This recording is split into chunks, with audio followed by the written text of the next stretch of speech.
Quand je parle de soirée, ça peut être une soirée entre amis, ça peut être du networking, ça peut être même en boîte. Peu importe où tu passes ta soirée, si tu veux plus de charisme, applique ces 3 conseils. Juste avant de démarrer, je te rappelle de t'abonner à la chaîne si ce sujet du charisme t'intéresse et surtout, si tu veux découvrir ma méthode entière pour développer ton charisme. Là, aujourd'hui, je te donne 3 astuces hyper puissantes pour les soirées, mais je t'assure que si tu veux développer ton charisme au quotidien, il y a de quoi faire. Donc, clique sur le lien sous cette vidéo pour découvrir l'entièreté de ma méthode, une méthode que j'ai mis en place à travers mes années d'expérience, toutes les personnes que j'ai accompagnées. Donc vraiment, vas-y, parce que c'est une mine d'or de conseils. Va regarder le live, clique sur ce lien.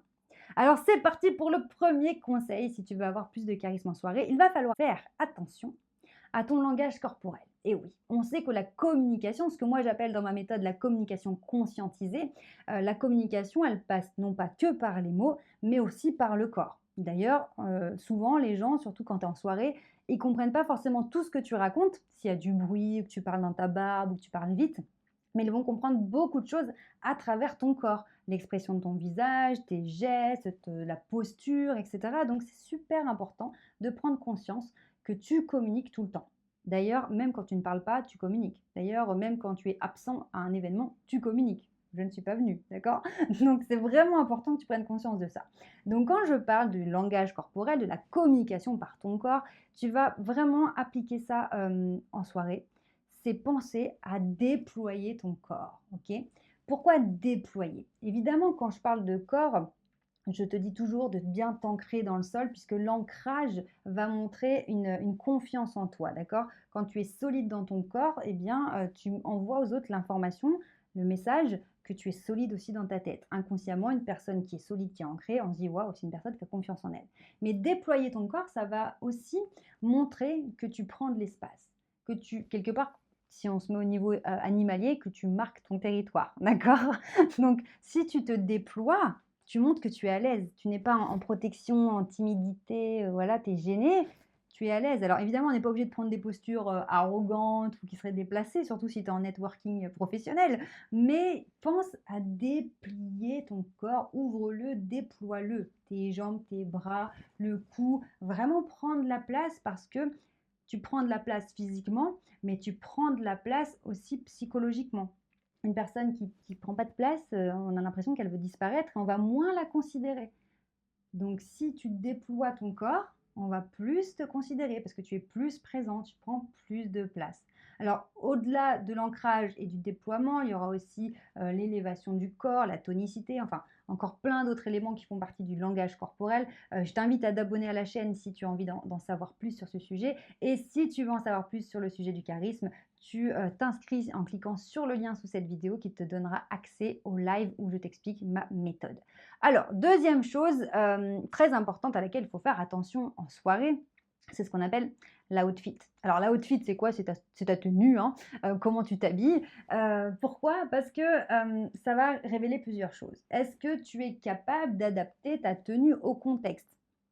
Oui, l'habit ne fait pas le moine, mais il permet de rentrer dans le monastère, hein, et ça fait vraiment la différence. Si tu montres que tu sais t'adapter au contexte, déjà, tu montres que tu respectes la personne qui a organisé, si c'est un événement, puisqu'une personne peut-être va se donner du mal à donner un thème, faire de la déco, il y aura un dress code, donc tu montres que tu es dans un désir, de t'intégrer et cetera, donc ça, c'est cool. Tu montres aussi que tu as une intelligence sociale, une intelligence de contexte parce que tu sais adapter ta tenue, ton comportement au contexte mais aussi tu vas montrer qui tu es à travers ton outfit. Tu vas montrer ta personnalité. Et ça, pourquoi c'est important? On n'est pas seulement sur quelque chose de superficiel, des fringues et tout, pas du tout.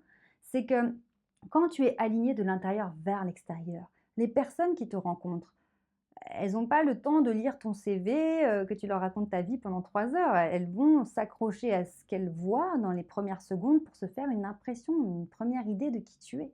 Donc, si tu n'es pas aligné entre qui tu es à l'intérieur et ce que tu montres à l'extérieur, eh bien, ces personnes, risquent de passer à côté de toi. Elles vont pas se rendre compte, en fait, à qui elles ont affaire et du coup, tu ne vas pas attirer les bonnes personnes. Les personnes qui te cherchent, eh ben, elles te trouvent pas puisque ça se voit pas. Donc c'est vraiment dommage. Donc c'est vraiment important, que tu fasses attention à ta façon de t'habiller, que ça corresponde autant au contexte que, à toi et que tu te mettes en valeur. Encore une fois, ce n'est pas une histoire de rentrer dans les standards de mode, etc. Mais c'est que tu te sentes bien, que tu te sentes mis en valeur et que quand tu te regardes dans le miroir, tu te dises: «Ouais, ah pas mal, ouais, ouais, bien, ah oui, non, bien, ah non, ça le fait, hein, ouais, ouais. Oh oui, là c'est moi, là c'est bonjour, bonjour, je m'appelle Charline». Ouais, qu'est-ce qui se passe quand je me dis ça? Quand je me regarde dans le miroir et que je me dis: «Ouais, c'est bien comme je suis coiffée, habillée, c'est moi, voilà, ça me représente», eh bien, je suis fière de mon image et ça paraît rien, mais c'est énorme puisque comme je suis fière, ça me génère un état émotionnel positif. Cet état émotionnel positif va avoir une répercussion sur mon langage corporel et donc parce que je suis dans une émotion positive, je vais être en élévation, en ouverture, en ancrage, stabilité et je vais même sourire, je vais avoir, l'œil qui pétille, je vais accrocher les gens avec mon regard parce que je serai dans un bon mood. Et oui, donc ne sous-estimez surtout pas la puissance, de l'outfit. Voilà, donc ça, c'était le point numéro 2. Point numéro 3. Alors, un peu plus subtil, mais tellement puissant. Pour avoir plus de charisme, on va faire quelque chose qui est contre-intuitif.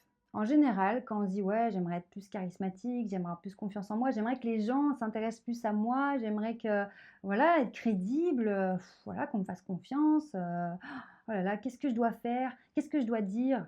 Eh bien là, c'est une erreur. Ce n'est pas ce que tu dois dire sur toi, c'est pas ne cherche pas des choses intelligentes à raconter ou à raconter, tes exploits ou à essayer de leur donner envie, à essayer de te vendre en fait, d'accord?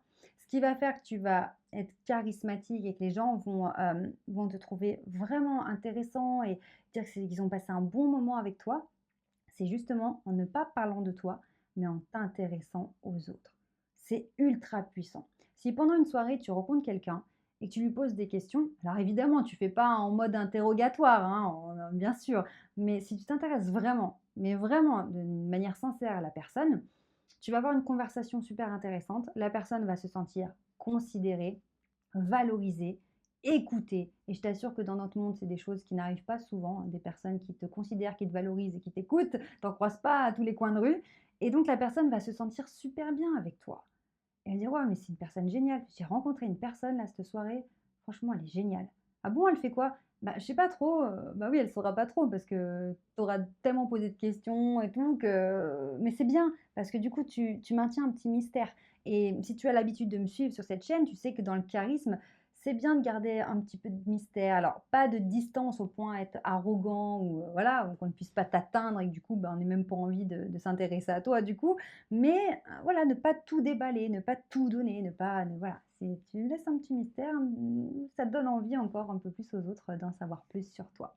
Donc tu vois, si tu veux avoir plus de charisme lors d'une soirée, ça va être autant sur ton langage corporel, que ta façon de t'habiller, que ta façon de t'intéresser aux autres. Et là, tu comprends que le charisme, c'est une globalité, c'est un tout. Il y a plein de choses dedans et c'est pour cette raison que j'en ai fait carrément une méthode. Donc, si tu veux développer ton charisme, je t'explique tout dans le live que je fais. Donc, tu cliques sur le lien sous cette vidéo, tu t'inscris au live et tu verras que je t'explique tout toute ma méthode. Vraiment, je l'ai élaborée à partir des années d'expérience avec toutes les personnes que j'ai pu accompagner et vraiment c'est une envie de faire une méthode qui soit simple à appliquer mais très efficace. Donc vraiment, inscris-toi, clique sur le lien sous cette vidéo, je compte sur toi parce que c'est juste dingue. En attendant, on se retrouve très vite pour d'autres conseils. Prends bien soin de toi et surtout, n'oublie jamais que tu mérites de réussir. Ciao!